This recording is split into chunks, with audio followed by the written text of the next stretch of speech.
नमस्कार। Welcome back to our channel the magnificent brain. आप सभी का हमारे इस चैनल पर स्वागत है। उम्मीद है आप सभी बढ़िया से होंगे, ठीक ठाक होंगे। जैसा कि आप जानते हैं कि हमारे जीके जीएस सीरीज का आज 9वां दिन है और 9वां दिन आज पुनः हम लोग 15 प्रश्न देखने वाले हैं। तो उम्मीद है कि ऐसे पहले 8 दिनों के वीडियो आप देख चुके होंगे। तो आइए 9वां दिन हम पहले प्रश्न को शुरू करते हैं। 1938 ईस्वी में किस व्यक्ति ने वयस्क मताधिकार के आधार पर संविधान सभा के गठन की मांग की? Option A Mahatma Gandhi, option B Jawaharlal Nehru, option C Subhash Chandra Bose, option D Vallabhbhai Patel. तो 1938 ईस्वी में किस व्यक्ति ने वयस्क मताधिकार के आधार पर संविधान सभा के गठन की मांग की थी? इसका सही जवाब है Pandit Jawaharlal Nehru. Option B is the right answer. प्रश्न संख्या 2, दूसरा प्रश्न है हमारा आज का दूसरा प्रश्न। कैबिनेट मिशन योजना के अनुसार संविधान सभा में कुल कितने सदस्य होने थे? कैबिनेट मिशन योजना के अनुसार संविधान सभा में कुल कितने सदस्य होने थे? ऑप्शन ए है 389, ऑप्शन बी है 409, ऑप्शन सी है 729, ऑप्शन डी है 505।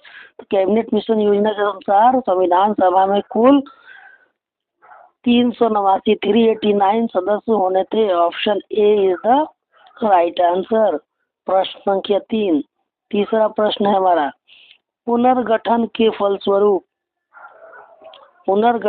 फलस्वरूप वर्ष 1947 में संविधान सभा के सदस्यों की संख्या कितनी रह गई? Option A 289, option B 299, option C 324, option D 333।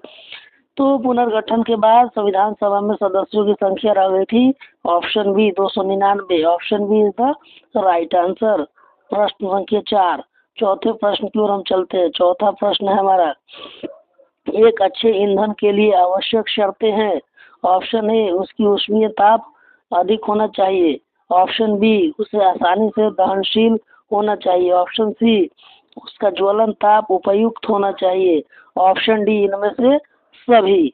तो एक अच्छे ईंधन की आवश्यक शर्तें जो है ये सभी हैं। Option D is the right answer. प्रश्न संख्या आज का 5वां प्रश्न है। जिस न्यूनतम ताप पर कोई पदार्थ जलना शुरू करता है उसे कहते हैं? ऑप्शन ए ऊष्मीय ताप, ऑप्शन बी ज्वलन ताप, option C calorie, option D इनमें से सभी। तो जिस न्यूनतम ताप पर कोई पदार्थ जलना शुरू करता है उसे कहा जाता है ज्वलन ताप। Option B is the right answer. प्रश्न संख्या 6, आज का छठा प्रश्न। आज का छठा प्रश्न है, श्वसन किस प्रकार की दहन प्रक्रिया है? श्वसन किस प्रकार की दहन प्रक्रिया है? ए द्रुत दहन, बी मंद दहन, सी स्वतः दहन, डी विस्फोट। श्वसन जो है मंद दहन है। सही जवाब ऑप्शन बी है। अगला प्रश्न, प्रश्न संख्या 7, सातवां प्रश्न है, यदि किसी चली हुई वस्तु के वेग को 2 गुना कर दिया जाए तो उसका या उसकी ऑप्शन ए त्वरण दोगुना हो जाता है, ऑप्शन बी गतिज ऊर्जा दोगुनी हो जाती है, ऑप्शन सी गतिज ऊर्जा 4 गुना हो जाती है, ऑप्शन डी भार दोगुना हो जाता है। यदि किसी चली हुई वस्तु की वेग को दोगुना कर दी जाए तो उसका गतिज ऊर्जा 4 गुना हो जाती है। Option C is the right answer. प्रश्न संख्या 8, आज का 8वां प्रश्न है, किसकी उपस्थिति के कारण किसी पादप कोशिका और पशु कोशिका में अंतर पाया जाता है? ऐसा कौन सा चीज है कोशिका में, पादप कोशिका और पशु कोशिका में, जिससे दोनों में अंतर स्पष्ट हो पाता है? Option A chloroplast, option B कोशिका भित्ति, ऑप्शन सी कोशिका कला, ऑप्शन डी केंद्रक। तो इसका सही जवाब है ऑप्शन बी, कोशिका भित्ति के होने की वजह से दोनों में अंतर स्पष्ट हो पाता है। Option B is the right answer. अगले प्रश्न की ओर चलते हैं। प्रश्न संख्या 9, 9वां प्रश्न है आज का। राज्य 6, हड़प नीति, जब्ती सिद्धांत या डॉक्ट्राइन ऑफ लैप्स किसके द्वारा लागू की गई थी? ऊपर के सभी नाम एक ही है, कभी राज्य क्षय कहेगा, हड़प नीति या जब्ती सिद्धांत, या इंग्लिश में डॉक्ट्राइन ऑफ लैप्स। किसके द्वारा लागू की गई थी? ऑप्शन ए हेस्टिंग्स के द्वारा, ऑप्शन बी कैनिंग के द्वारा, ऑप्शन सी विलियम बेंटिक के द्वारा, ऑप्शन डी डलहौजी के द्वारा। तो डॉक्ट्राइन ऑफ लैप्स या हड़प की नीति जो थी डलहौजी के द्वारा अपनाई गई थी। Option D is the right answer. आज का 10वां प्रश्न है, भारत में डाक व्यवस्था शुरू करने वाला ब्रिटिश गवर्नर जनरल था। Option A Lord Dalhousie, B Lord Dufferin, C Lord Auckland, D Lord Bentinck. तो भारत में डाक व्यवस्था शुरू करने वाला British governor general Lord Dalhousie था। ऑप्शन ए सही जवाब है। प्रश्न संख्या 11, आज का 11वां प्रश्न, भारत के विभाजन का बाल्कन प्लान उपज था।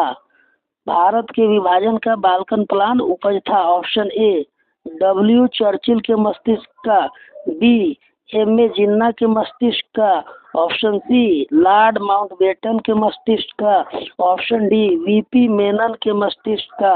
भारत के विभाजन का बाल्कन प्लान उपज थी लॉर्ड माउंटबेटन के मस्तिष्क का। ऑप्शन सी सही जवाब है।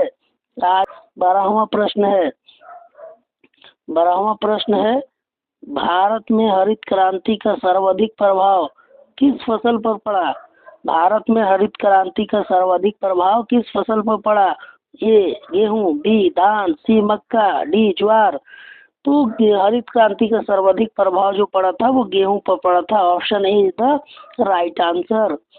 आज का 13वां प्रश्न, 13वां प्रश्न है, हरित क्रांति के फलस्वरूप देश में कुल खाद्यान्न में निम्नलिखित में से किसका अंश कम हो गया? हरित क्रांति के फलस्वरूप देश के कुल खाद्यान्न में निम्नलिखित में से किसका अंश कम हो गया? ऑप्शन ए गेहूं, ऑप्शन बी चावल, ऑप्शन सी मोटे अनाज एवं दलहन, ऑप्शन डी इनमें से कोई नहीं। तो हरित क्रांति के फलस्वरूप अगर किसी खाद्यान्न का अंश कम हुआ था वो मोटे अनाज एवं दलहन का था। Option C is the right answer. चलिए अगले प्रश्न की ओर चलते हैं। 14वां प्रश्न, आज का 14वां प्रश्न है, भारत तथा चीन के बीच सीमा बनाने वाली रेखा है। ऑप्शन ए रेड क्लिफ रेखा, बी मैकमोहन रेखा, सी डूरंड रेखा, स्ट्रेटफोर्ड रेखा। तो भारत तथा चीन के बीच सीमा बनाने वाली जो रेखा है वो मैकमोहन रेखा है। Option B is the right answer. आज का अंतिम प्रश्न 15वां प्रश्न, आज का 15वां प्रश्न है, निम्नलिखित में से किस भारतीय राज्य की समुद्री तटीय सीमा सबसे छोटी है? निम्नलिखित में से किस भारतीय राज्य की समुद्र तटीय सीमा सबसे छोटी है? Option A Goa, option B Kerala, option C Orissa, option D Paschim Bangal. तो तट रेखा की बात करें तो सबसे बड़ी तटीय सीमा जो है गुजरात की, और सबसे छोटी समुद्र तटीय सीमा जो है वो गोवा की है। Option A is the right answer. इस प्रकार आज हमने 15 प्रश्नों को देख लिया। उम्मीद है आज के प्रश्नों का चयन आपको अच्छा लगा होगा। अगर अच्छा लगा है तो हमारे चैनल को सब्सक्राइब कीजिए, लाइक कीजिए और शेयर कीजिए।